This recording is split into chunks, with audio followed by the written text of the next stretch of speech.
जम्मू कश्मीर में इन दिनों डीडीसी चुनाव चल रहे हैं और एक बड़ा मौका है बीजेपी के अलावा कई और पार्टियों के लिए अपने आप को टेस्ट करने का। ऐसे में जम्मू कश्मीर में पिछले 3-4 सालों में एक संगठन ने अपना बहुत बड़ा नाम बनाया, जिसका नाम था एकजुट जम्मू। यानी कि जम्मू को एकजुट करना और जम्मू को भी इंटरनेशनल स्पेक्ट्रम पे आगे लाना कि आखिर कश्मीर के साथ साथ जम्मू की भी कुछ समस्याएं हैं, उनको कैसे उजागर किया जाए। अब एकजुट जम्मू एक राजनीतिक दल बन चुका है, पॉलिटिकल पार्टी है और इन चुनावों में उन्होंने बहुत सारे कैंडिडेट्स को सपोर्ट भी किया है। हमारे साथ एकजुट जम्मू के चेयरमैन एडवोकेट अंकुर शर्मा हैं। इनसे जानते हैं कि जम्मू कश्मीर में धारा 370 और 35 से जाने के बाद नए राजनीतिक समीकरण क्या बन सकते हैं। अंकुर जी, बहुत बहुत स्वागत है इंडिया स्टेट टाइम्स में। धन्यवाद। सबसे पहला सवाल मेरा ये कि आपका जो संगठन है अब राजनीतिक पार्टी बन चुका है, धारा 370-35 से हट चुकी है, एक नए जम्मू कश्मीर की बात बीजेपी और केंद्र सरकार भी कर रही है। ऐसे में आप किस तरह से देखते हैं नए राजनीतिक समीकरण? देखिए, जम्मू के संदर्भ में अगर आप देखें तो कुछ भी नया नहीं हुआ डिस्पाइट एब्रोगेशन ऑफ 370 एंड 35 से। पिछले 70 साल का पॉलिसी स्ट्रक्चर, पॉलिसी सेटअप जो एक पैराडाइम बन गया है जम्मू कश्मीर के संदर्भ में, वो ये था कि जम्मू कश्मीर को कश्मीर के हाथ में सत्ता दे के ही चलाना है। इस पूरे पॉलिटिकल इक्वेशन में, पॉलिटिकल सिनेरियो में जम्मू को सेकंड क्लास हॉस्टेज और एनस्लेव्ड पोजीशन में रखा जाता था। आपने देखा 370 और 35 से खत्म होने के बाद भी इस पॉलिसी स्ट्रक्चर को चेंज नहीं किया गया। एकजुट जम्मू ने 370 और 35 से को ख़त्म करवाने की जो लड़ाई लड़ी, वो आपने भी बहुत बार कवर की, देखा। But not with standing that, हमने ये हमेशा मेंटेन किया कि 370 और 35 को ख़त्म करना सफिशेंट नहीं है, नेसेसरी है। ये एक पहला स्टेप है, फर्स्ट स्टेप है। उसके बाद आपको 10 कदम और लेने हैं, 10 कदम और चलने हैं। उस पर डिटेल पे चर्चा भी की कि क्या क्या आपको करने की आवश्यकता है। अनफॉर्चुनेटली ये 370 और 35 को ख़त्म करने के बाद उसी पे रुक गए। इनफैक्ट 35 को बैकडोर से कैसे रीइंट्रोड्यूस किया जाए, उसके लिए तरह तरह की इजादें होने लग पड़ी और बहुत सारे ऐसे कदम उठाए गए जिसके ज़रिए आर्टिकल 35A और 370 इन इफेक्ट बैकडोर से एंटर कर गया, जिसके कारण सिचुएशन ये रही कि ultimately Jammu goes with the same thing, that it is enslaved, it is hostage, it is second class, so politically disempowered। तो पॉलिटिकल लिबरेशन की लड़ाई का जिम्मा फिर उसके बाद आपका कहना है अंकुर जी कि धारा 370 और 35 से तो जम्मू कश्मीर से हटा दिए गए, मगर जिसके लिए हटाए गए वो काम जो था वो बीजेपी या केंद्र की सरकार नहीं कर पाई। धारा 370 और 35 से जम्मू कश्मीर को एक non secular Islamic theocratic setup की तरह निर्मित करते थे भारत की सेक्युलर टेरिटरी के अंदर। 370 और 35 को संविधान से हटाना केवल legal structure of the Islamic state ध्वस्त करने वाली बात थी, यानी डी ज्यूरे इस्लामिक स्टेट ध्वस्त हुई, लेकिन de facto Islamic state still in existence थी, जिसका पोषण भारत सरकार ने इसकी एब्रोगेशन के बाद किया और उसे ध्वस्त करने के लिए कोई काम नहीं किया। पॉलिसीज के लेवल पे, प्रेफरेंसेस के लेवल पे, डिसीजन मेकिंग के लेवल पे, प्रायोरिटीज़ के लेवल पे, फॉर्मुलेशंस के लेवल पे, स्टेट एपरेटस में ऐसे इंडिविजुअल्स को प्लांट करना जिनकी ideological commitments on the other side of the spectrum है, उसके लेवल पे ये डी फैक्टो इस्लामिक स्टेट चलती रही। इसीलिए 370 और 35 से खत्म होने के बाद ऐसे कदम उठाए गए जिससे 370 और 35 से इनफेक्ट इनडायरेक्ट तरीके से इंट्रोड्यूस हो जाए। खत्म होने के बाद जम्मू की जो डेवलपमेंट और जो एम्प्लॉयमेंट को लेके जो एक डिस्क्रिमिनेशन का एक जो पूरा एपरेटस था, वो फिर से एक्टिवेटेड ही रहा। तो आपने हर जगह पे जम्मू को पिछड़ा हुआ पाया और अनफॉर्चुनेटली अब तो ऐसा भी फैसला करवा लिया इन्होंने भारत सरकार से, उनके साथ मिलके, कश्मीर इस्टेब्लिशमेंट ने दिल्ली के साथ मिलके, जिस फैसले के आधार पे अगले 15 साल तक जम्मू फिर गुलाम हो जाएगा, यानी delimitation on the basis of fraud and fudged 2011 census. Ankur ji, ये मैं जानना चाहूँगा कि जो आप आरोप लगा रहे हो कि कश्मीर ने दिल्ली के साथ मिलके ऐसे फैसले करवाए हैं, ये किस तरह के फैसले हैं और क्या आपको लगता है कि केंद्र सरकार भी उन्हीं कश्मीरी पार्टियों के साथ या उनके झांसे में आकर दोबारा से काम कर रही है? देखिए, सबसे पहला फैसला है 2011 के सेंसस के आधार पे डिलिमिटेशन करवाना। भाजपा और संघ की ये आधिकारिक पोजीशन थी, ऑफिशियल पोजीशन थी कि 2011 का सेंसस फ्रॉड है, फज्ड है। इसमें जम्मू की पॉपुलेशन को आर्टिफिशियली कम कर दिया गया है और कश्मीर की पॉपुलेशन को आर्टिफिशियली ज़्यादा कर दिया गया है। उसके बहुत सारे सबूत और तथ्य एकजुट जम्मू ने भी पब्लिक डोमेन में रखे, जिस पे कई चर्चा हुई और उस समय के वो लोग जिन्होंने प्रधानमंत्री और होम मिनिस्टर के साथ इस इशू को उस समय रेज किया था, उन्होंने भी आर्टिकल्स लिख के इस चीज़ की पुष्टि की कि वाकई 2011 का सेंसस फ्रॉड और फज्ड है, एंटी जम्मू है, जम्मू के विरुद्ध है।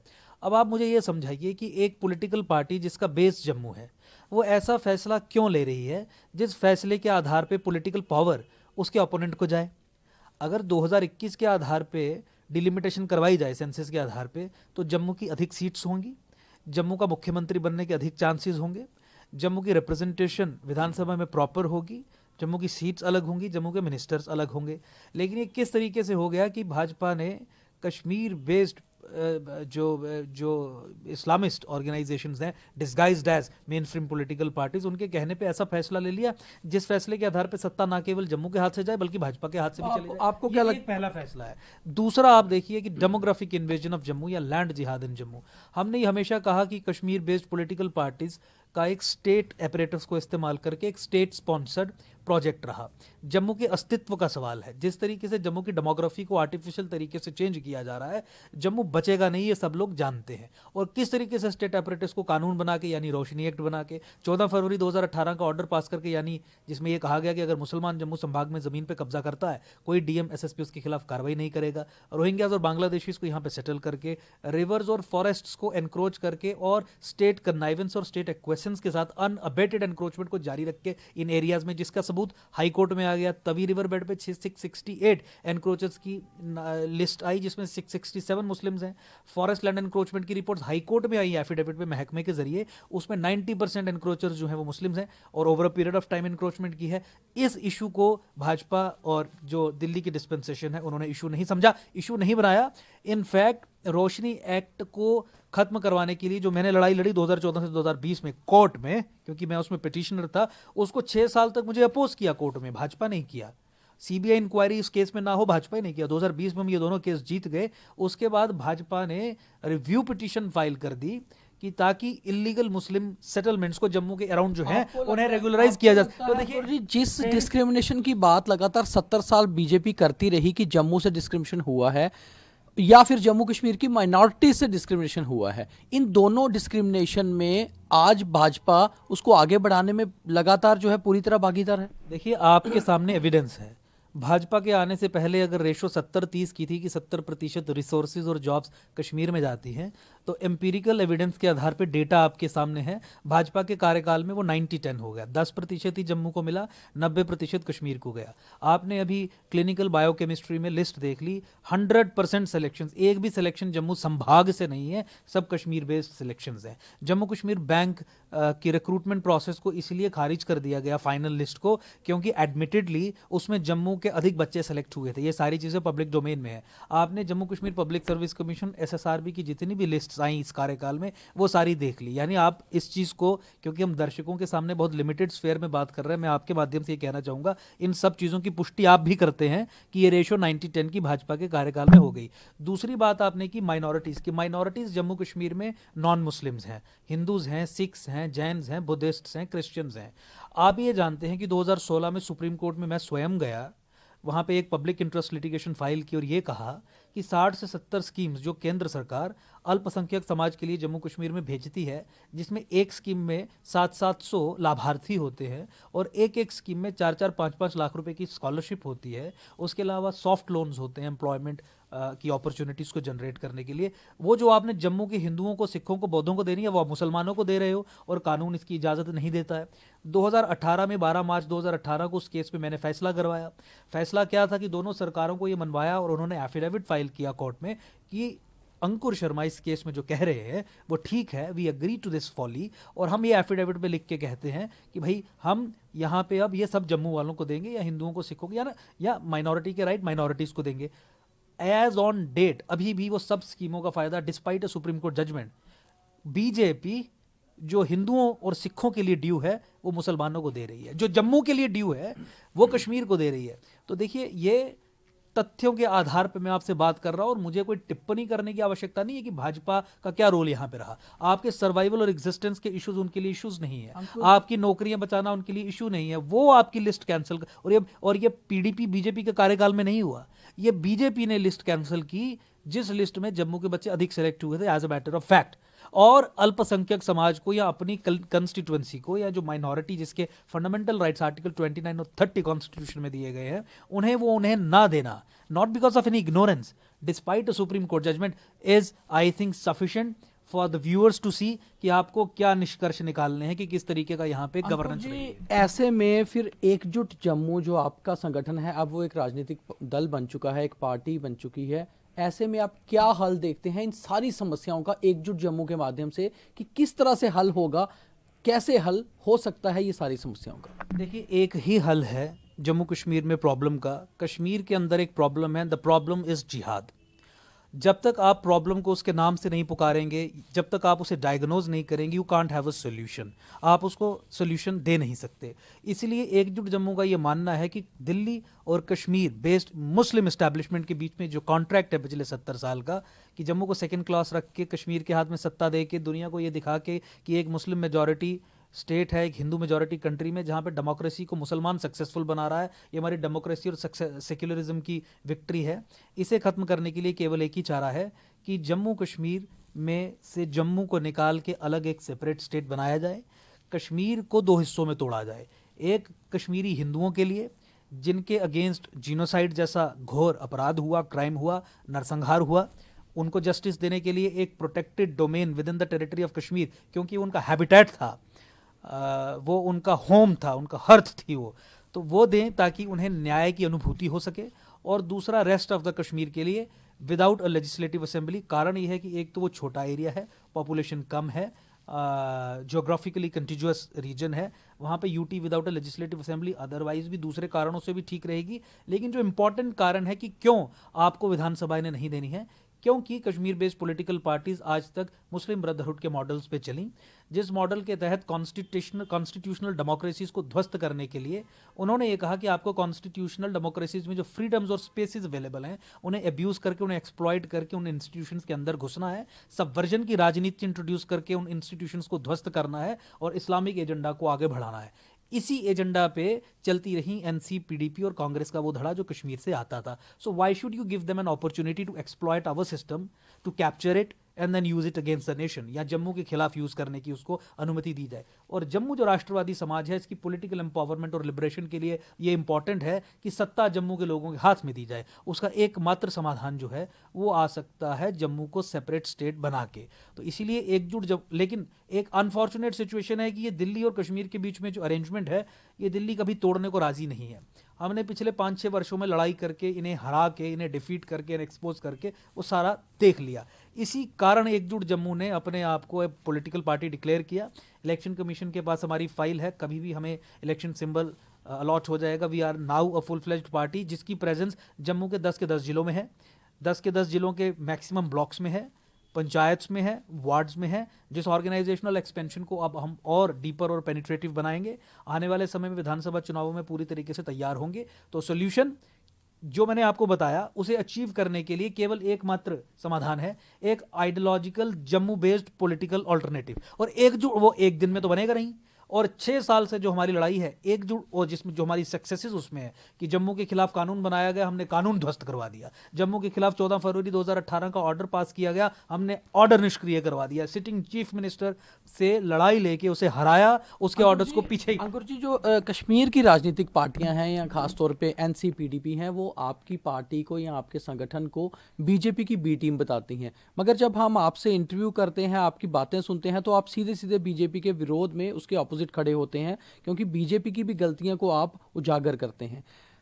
आपने कहा कि एकजुट जम्मू चुनावों में उतरेगा, ये एकमात्र सोल्यूशन है। मान लीजिए आप चुनाव में उतरते हैं और आपको उतनी सफलता नहीं मिलती, अब मेजॉरिटी में नहीं आ पाते, तो ये जो ये संगठन है किस तरह से अपने आंदोलन को आगे बढ़ाएगा कि जम्मू को लेकर जो एक पार्टी बनाई गई वो जम्मू को उसके राइट दिलाए? देखिए, आप एक हाइपोथेटिकल सिचुएशन की बात कर रहे हैं, लेकिन मान लीजिए पॉलिटिकल सक्सेसेस हमें एक समय, वी आर वेरी होपफुल, और जिस तरीके से हम लोगों में जा रहे हैं देयर इज नो चांस कि हमें पॉलिटिकल सक्सेस नहीं मिलेगी।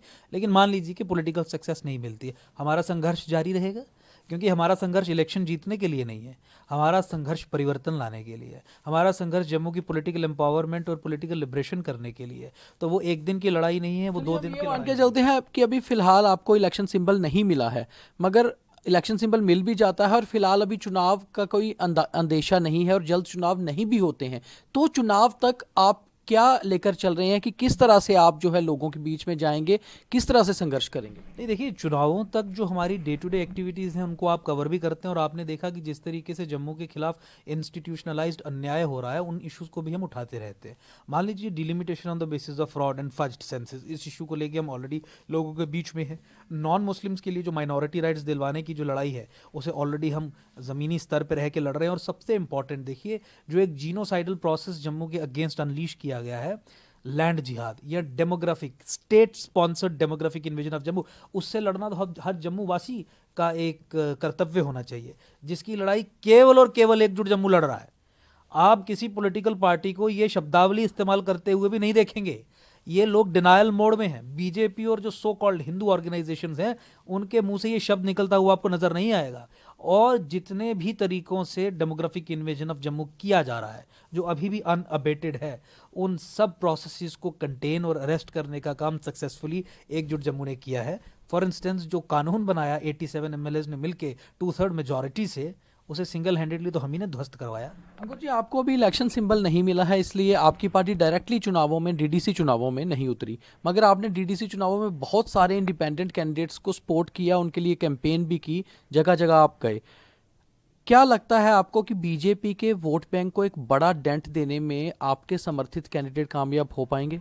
देखिए, केवल देखिए, let us not see it कि बीजेपी के वोट बैंक को डेंट होगा। बीजेपी का कोई वोट बैंक जम्मू कश्मीर में, खासकर जम्मू संभाग में बचा नहीं है, जिस तरीके की गवर्नेंस और आइडियोलॉजिकल कॉम्प्रोमाइजेस इन्होंने जम्मू कश्मीर में किए। प्रॉब्लम लोगों के सामने ये है कि कांग्रेस भी एक ऑप्शन नहीं है। एकजुट जम्मू एक विकल्प की तरह उभर रहा है। ये वोट काटने वाली ऑर्गेनाइजेशन नहीं है, ये एक ऑप्शन देने वाली एक ऑर्गेनाइजेशन है कि जहां बीजेपी एक कंपल्शन बन चुकी थी, वहाँ पे जम्मू कश्मीर में एकजुट जम्मू आया है जो एक ऑप्शन के तौर पे देखा जा रहा है। और इसी चीज़ की अनुभूति लोगों ने हमें करवाई जिस समय हम कैंपेन करने लोगों के बीच में गए। They welcomed us with open arms. हमारी बहुत सारी सीट्स वी आर होपफुल कि सक्सेसफुली आ जाएंगी। हाँ, एक चीज़ ज़रूर थी कि 13 नवंबर 2020 को भी declared ourselves as a political party. उस समय तो आधा चुनाव हो भी चुका था, तो आप समझते हैं किस स्टेज पे किया। तो हमने ये इंश्योर किया, जो हमारी ताकत थी, जो लोग हमारे साथ जुड़े थे, कि जम्मू संभाग के 10 जिलों में एक जिले को छोड़ के, वहाँ पे चूंकि कैंडिडेट को लेके कुछ रिजर्वेशंस थी, we would not put somebody who does not represent change, तो हमने नहीं किया। लेकिन 9 डिस्ट्रिक्ट्स में जगह जगह पे हमारे कैंडिडेट्स हैं, और 30 के करीब हमारे टोटल कैंडिडेट्स जो हैं वो किश्तवाड़ से लेके, डोडा से लेके कठुआ डिस्ट्रिक्ट तक खड़े हैं। कठुआ में मैक्सिमम नंबर है। दूसरे नंबर पे हमारे जम्मू में 6 कैंडिडेट्स हैं। कठुआ में 10 सीट्स पे हमने 14 में से 10 सीट्स पे कैंडिडेट्स खड़े किए। तो मेरा कहने का मतलब, दूसरा सवाल मेन इंपॉर्टेंट, ये बी टीम होने का जो प्रोपेगेंडा है, ये अब कश्मीर बेस्ड पॉलिटिकल पार्टीज़ का नहीं है, ये अब भाजपा का ही है। क्योंकि हमारी जो पॉलिटिकल सक्सेसेस हैं या आइडियोलॉजिकल इश्यूज़ पे जो हमने डिलीवर कर दिया है, उसका कोई काउंटर इनके सामने बनता नहीं पड़ रहा है। तो ये भ्रम की स्थिति फैलाने के लिए ये प्रोपेगेंडा कर रहे हैं कि एज इफ हम इनकी बी टीम है। और खासकर मैं आपको बताऊं, कोई ऐसा दिन नहीं होता जहां 8-10 भाजपा और हिंदू ऑर्गेनाइजेशन से संबंधित लोग मुझसे नहीं मिलते और इलेक्शंस के बाद ज्वाइन करने की बात नहीं करते।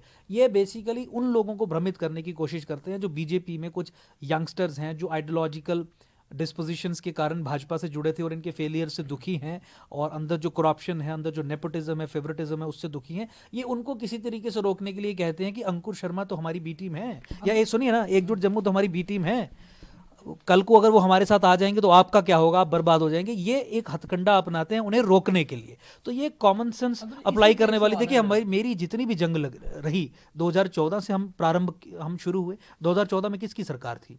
भाजपा की थी केंद्र में। 2015 में स्टेट में भी आ गई। सारे केसेस हमारे 2014 और 15 के बीच में, सारे इश्यूज जो हमने टेकअप किए, रोहिंग्याज और बांग्लादेशियों का, 370-35 एब्रोगेशन का, डेमोग्राफिक इन्वेजन ऑफ जम्मू का, वो किसके विरुद्ध रहा? 2018 का जो 14 फरवरी का ऑर्डर था, उसमें तो भाजपा और पीडीपी के दोनों के मंत्रियों के लिखित साइन थे चीफ मिनिस्टर के निर्देश पे, उनको भी हमने एक्सपोज किया। रसाना केस में हमारी लड़ाई भाजपा के ही खिलाफ रही।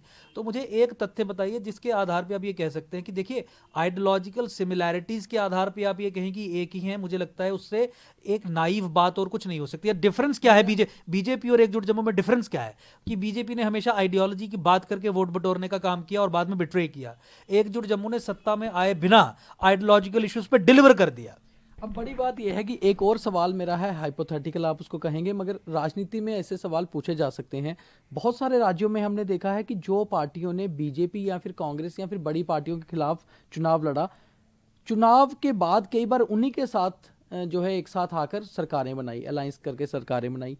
कभी एक ऐसा समय आता है कि जम्मू से आपको अच्छी सीट्स मिलती हैं और यहाँ सरकार बनाने की बात आती है, तो क्या भाजपा के साथ गठबंधन किया जा सकता है? उसका एक कारण मैं ये देखता हूँ, कहीं ना कहीं पीछे से जो एक आइडियोलॉजी है आपकी या बीजेपी की, कहीं ना कहीं वो एक है। देखिए, आइडियोलॉजी पे हम चर्चा डिटेल में कर लेंगे। बीजेपी इस समय जो आइडियोलॉजी पुशिंग कर रही है उससे बिल्कुल अलग एकजुट जम्मू की आइडियोलॉजी है। अगर बीजेपी टेरिटोरियल हिंदुत्व की बात करती है, एकजुट जम्मू सिविलाइजेशनल हिंदुत्व की बात करता है। वो टेरिटरी के कॉन्टेक्स्ट में इस सिविलाइजेशन को साइडलाइन करके टेरिटरी में जो एक जोग्राफिकल एंटिटी रिड्यूस करके देखता है, हम एक सिविलाइजेशन का दृष्टिकोण रखते हैं और इसके कारण हमारी बिल्कुल सोच और अप्रोच में बिल्कुल डिफरेंस आ जाता है। बीजेपी इस समय मुस्लिम अपीजमेंट की तरफ बढ़ गई है। बीजेपी आज की डेट में कांग्रेस बन गई है और कांग्रेस आज की डेट में मुस्लिम लीग बन गई है। इसीलिए आप ये कहें कि एकजुट जम्मू और मैं कहता हूं कि आपको we can have a detailed interview on ideological डिस्पोजिशंस।